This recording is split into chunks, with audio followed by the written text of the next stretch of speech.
All right, news just coming in. India has issued a fresh advisory to students to evacuate at the earliest. That's the latest that is coming in. India issues fresh advisory to students to reach West Ukraine. Ukraine Railways putting special trains for evacuation. The west of Ukraine is where India wants its stranded students in the country to head towards. The process of evacuation possibly easier there. Ukraine is operating trains to evacuate the stranded.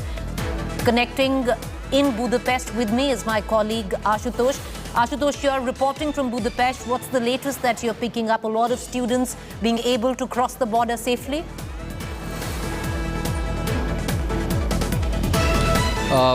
Well, Preeti, I'm on board with the special train which is coming from the Hungary-Ukraine border, Zahony, and this train is en route to Budapest, and now which is carrying the nationals from Ukraine and, of course, for other foreign nationals who were stranded in eastern and central part of Ukraine. And now mostly that you see right behind me, of course, it's chilly, extremely, cold winter. Temperature is sub-zero, almost -3 to 4, and mostly that you see who are the worst affected are the women and kids, and mostly the small kids. These women that I have seen a huge number that is coming via different borders to the European countries from Ukraine, mostly from Hungary, Romania, Slovakia, and Poland. And that really explains the gravity and the scale of the situation that has unfolded in Ukraine. In fact, a few women, those who are joining me here in the broadcast, Preeti, will just try to escape. So how's the situation there that forced you to, leave Ukraine with all your family members? I can see you have small kids here. Hát azért jöttünk, hogy menekülünk, mert nálunk háború van. És azért osztunk a családunkat, hogy mentsük meg az életüket.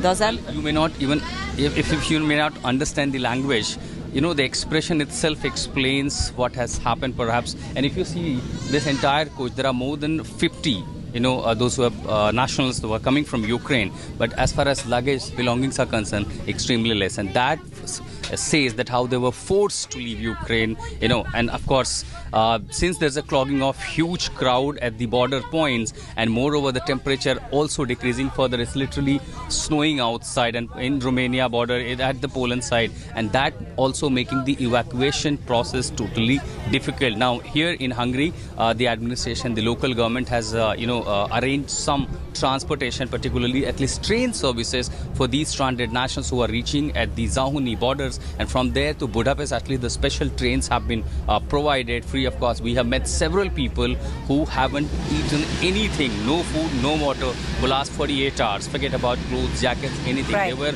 left with nothing, and somehow they managed to to reach at the border points, and now reaching to Budapest, they will contact their concerned embassies. But moreover, we also met certain women from Ukraine. They also said that they will go back to take part of in this fight once they ensure their children are safe with their loved ones and their relatives. Preeti. Ashutosh, appreciate you joining us. We're going to keep a keen eye on all developments. What you see right behind you is the hallmark of war. A lot of refugees moving out of Ukraine, most of them women and children, and getting into Hungary. My colleague Ashutosh reporting from a train from Ukraine to Budapest. A quick break to stay with us. On the other side of this short break, joining me is Shivarur taking over from here in the war room.